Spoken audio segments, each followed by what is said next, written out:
La ville d'Andrézy prépare avec enthousiasme la 22e édition de l'exposition d'art contemporain Sculpture en île. Pendant 4 mois, du 17 mai au 22 septembre 2019, une quarantaine d'artistes exposeront leurs œuvres à Paris, à la gare Saint-Lazare, mais aussi à Andrézy. Le 3 mai dernier a eu lieu la rencontre avec les artistes invités, Francine Garnier et Alain Anguelard, pour expliquer le sens de leur œuvre intitulée L'arbre aux 100 voix dans le parc et la maison Moussel.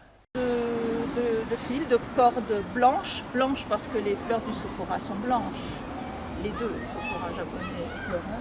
Donc tout ce réseau de cordes va envahir le Moussel, entrer dans le Moussel et déverser toutes ces larmes de chagrin. Et une fois qu'elles sont enfin extériorisées, elles passent dans la salle de joie. Et là, évidemment, on ne sait jamais, peut-être que ça va partir par les toits et envahir la ville et donner un peu de bonheur à l'entour. Donc on peut peut-être s'approcher. On peut peut-être en profiter pour expliquer un peu d'une façon générale comment tu travailles en musique. Oui. Donc au niveau de la musique, moi, les compositions que je fais, j'appelle ça de l'éco-musique. Je pars toujours d'enregistrements que je fais sur les lieux. Donc comme ça fait plusieurs années qu'on fait des choses sur Andrézy, j'ai des heures d'enregistrement de l'île Nancy.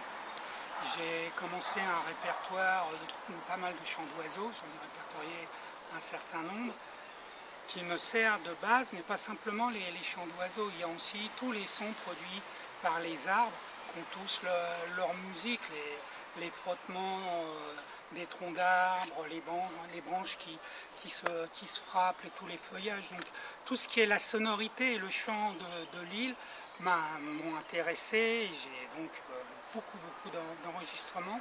C'est à partir de ces enregistrements que je bâtis mes compositions.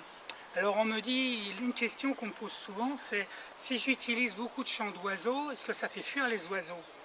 Alors il faut faire très attention aussi quand on intervient dans un endroit, parce que toute action a une réaction.